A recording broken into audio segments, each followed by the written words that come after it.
environment ke? Yelah dalam sintering proses tak ada environment ni. Dia dah turun sikit-sikit. Why don't we take rest and eat banana? Do you want banana? I will for banana. Wow. Thank you, man. Just banana? Yeah, Banana. Of course, thank you. You want? Hey, do you know this banana have radiation? Really? How do you know that?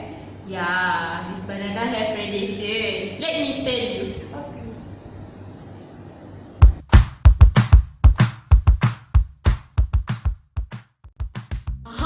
Do you know how banana has radiation?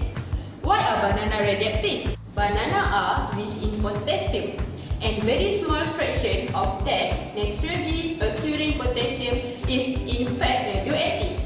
About 100 of 1%, actually 125 per million.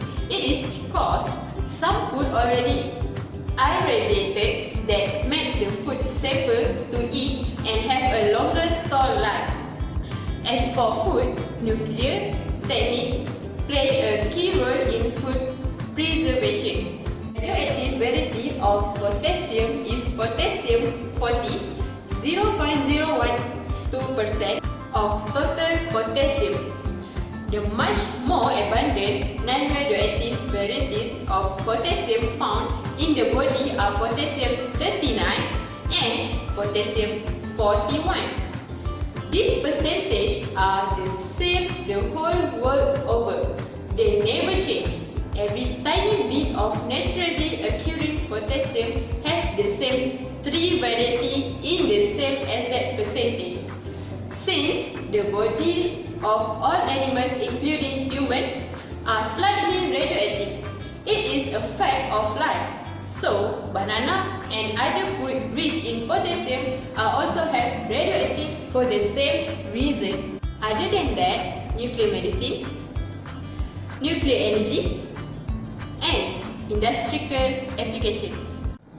Alah, it's okay lah. I already finished it. Whatever. I already opened it. Oh, now I clear about it. But it is related to nuclear reactor. Of course it related. But how can it happen?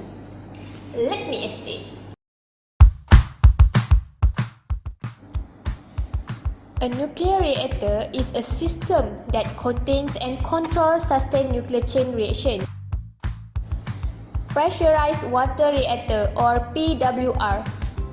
The most common type of reactor, the PWR uses regular oil water as a coolant. The primary cooling water is kept at a very high pressure so it does not boil. It goes through a heat exchanger, transferring heat to a secondary coolant loop, which then spin the turbine. This use outside fuel pellets stacked in the xenochrome tube. They would possibly burn thorium or plutonium fuel as well.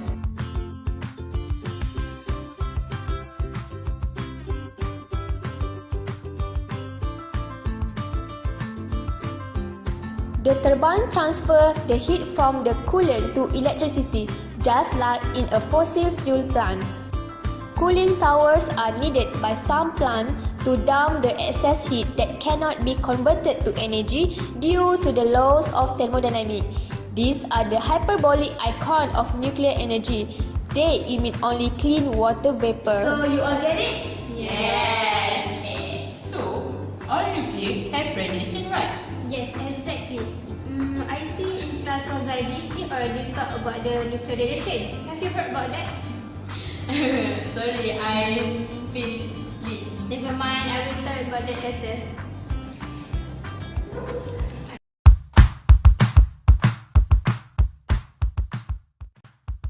If you were walking down the road and you saw this can outside your house, what would you think?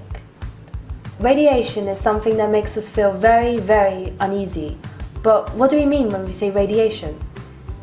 Radiation comes from part of the atom called the nucleus.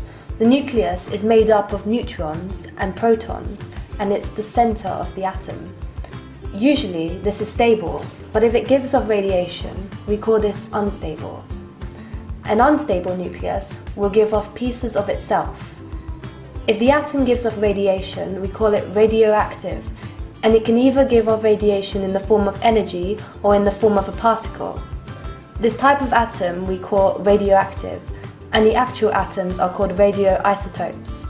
Most atoms are not radioisotopes because they are completely stable. Oh, so all these are very dangerous, right? How can we dispose all the radiation?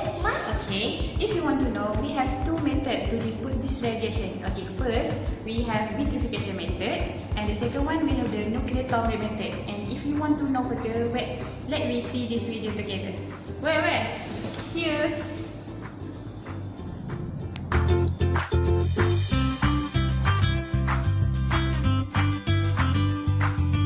Does anyone think happy thoughts when they hear the words nuclear waste? No, we think of stuff like this.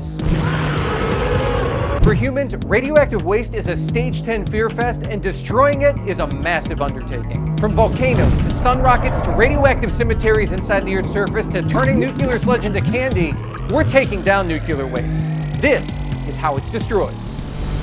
This recording will self-destruct.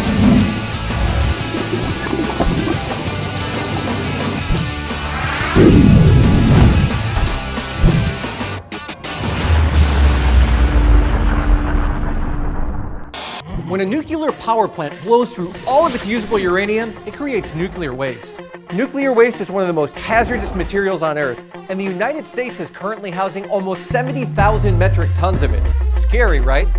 What's even scarier is the fact that that number increases by about 2,300 metric tons each year. But don't freak out, we do store nuclear waste safely in facilities all over the country. But if one of these facilities takes on a natural disaster, gets hit by a drone strike, or even hires the wrong intern, we could have a real problem on our hands. Accidents happen. Don't believe me? Just Google Chernobyl. So how do we rid ourselves of this threat? Currently, the most popular method of destroying nuclear waste is good old-fashioned Father Time. Over extended periods, the radioactive isotopes in nuclear waste decay and become harmless. But by extended periods, I mean up to 100,000 years. So if we don't want barrels full of high-level radioactive waste laying around for 10,000 decades, there's got to be a better destruction option. And there are. Bury it, throw it in a volcano, send it to the sun, and my personal favorite, turn that crap into candy. Believe it or not, vitrification, the same process used to make things like rock candy and glass, is also used to contain nuclear waste, and it works like this. High-level radioactive waste is mixed with silica sand and other glass-forming chemicals. That mixture is heated to temperatures up to 2,100 degrees Fahrenheit until it melts. Then the molten material is poured into stainless steel containers where it cools and forms a glass. It's still radioactive, but it's small, doesn't leak, and easier to store. But there's definitely a better option than turning it into radioactive rock candy. Bury that crap. A small island off Finland's west coast has plans to begin storing 5,500 tons of nuclear waste nearly a mile below the Earth. This nuclear tomb will take over 100 years to complete at a cost of $5.3 billion. Once it's done, the repository will be filled to capacity with nuclear waste and sealed off for the next 100,000 years. The only problem is that man has never created anything that's lasted longer than 7,000 years. So we can't definitively say that this nuclear tomb is an effective solution, but it is promising. I think what we learned today is that nuclear waste is like herpes. You can shrink it and hide it, and it won't go away. But there's hope. Right now, scientists are working on insane things like fusion fission, cold fusion, and otherworldly lasers that could make nuclear waste a thing of the past. For now, don't worry too much about uranium. We'll destroy it in no time. Why? Because people are incredible and technology is amazing. Isn't that right? Turn left on La Cienega. Stop navigation. I did not catch that. You know what? We'll be fine. So, as the conclusion, we must take care ourselves from the exposed area, and also we must alert about the food that maybe contain radiation. Okay, so stay